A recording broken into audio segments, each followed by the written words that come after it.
Welcome back to the channel. Today we're diving into Chapter 5 of Kai-hen Wizards, where the mysteries surrounding the boy and the wizards only deepen. After the intense events in the wizard's nest, Chapter 5 pushes the story forward with new reveals, tense encounters, and more hints at the dangers ahead. Let's break it all down, page by page. The scene opens with Roue's striking right eye catching the light. Someone admires it, saying, "Roue, your right eye is so pretty." Roue glances aside modestly, replying that her eyes aren't as valuable as the prince's. "It's nowhere near as valuable as your eyes, though, my prince." The chapter opens with a close-up of an eye, watching streaks of light fall across the sky. The narration compares them to shooting stars, but also to streams of light pouring into a dark forest at night. Below, we see the massive structure of the castle, setting the scene. Kai-hen Wizards. Chapter 5. Those Who Use Magic.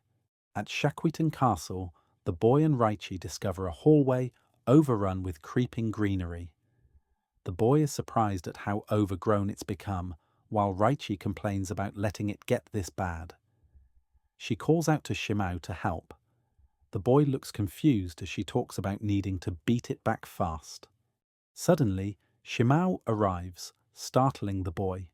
He introduces another helper, Iyo, who'll assist in clearing the mess. As the group prepares tools, the boy notices something strange. The key in his hand shifts shape before his eyes. Raichi explains. Red doors like these lead to passages or stairs, and the key is versatile with many handy functions. She demonstrates the key's powers. Pressing the gem makes it light up like a torch.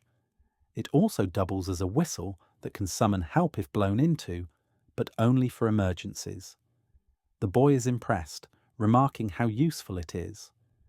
They prepare to go through one of the red doors, which leads near the supply closet. The boy notices a massive, ornate door.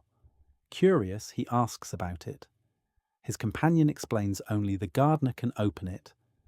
But as she says this, a creaking noise echoes, and the door begins to slowly open on its own.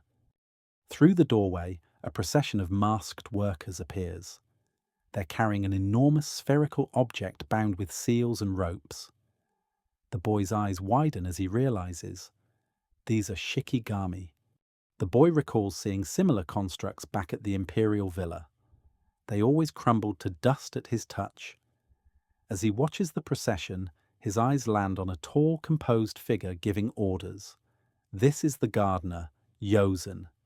Yozen is introduced as the longtime gardener of the daytime castle, second only to Shimao in service length.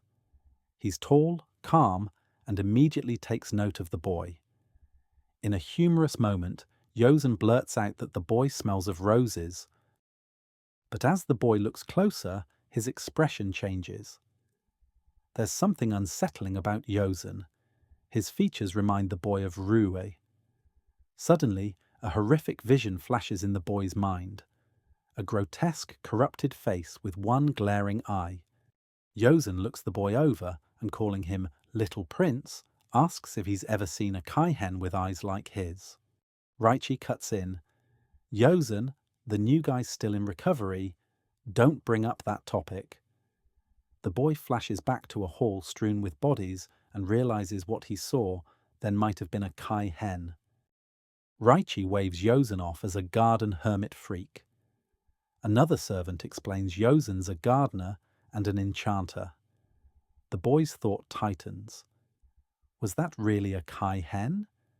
And why was I the only survivor? A ripple opens elsewhere in the castle. A sneaky old thief slips through, scouting for valuables. The Rat Hag grumbles about the maze-like castle and starts sniffing out treasure. Raichi notices the boy's distant look.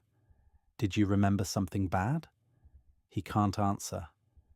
Raichi explains, quoting Kabu, "At the heart of a Kai-hen, you vaporize.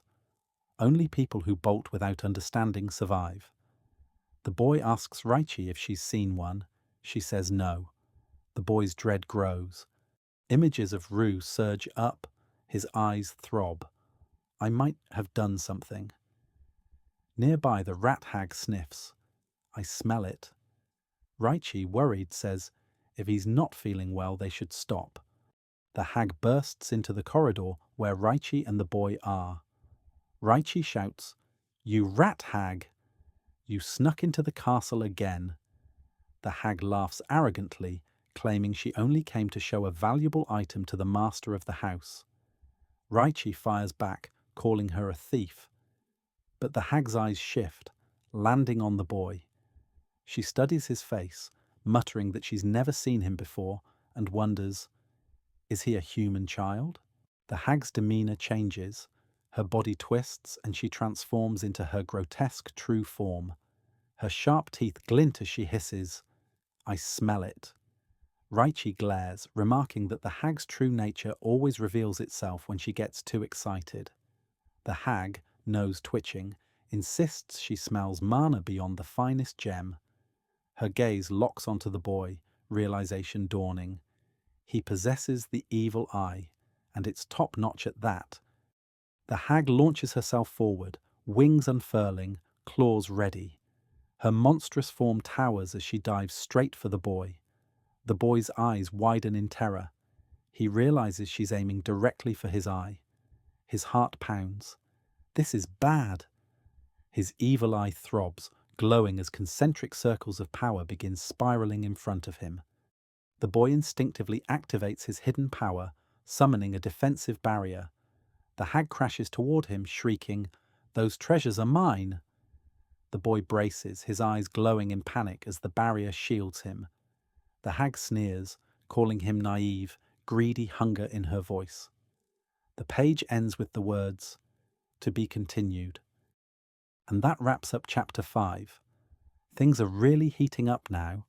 The boy's hidden power is starting to awaken, and the hag has her eyes set on it. What's going to happen next? We'll find out in Chapter 6. Thanks so much for watching and supporting the channel. If you enjoyed this breakdown, don't forget to hit that like button, subscribe, and drop a comment with your thoughts. I'll see you all in the next one. Chapter 6.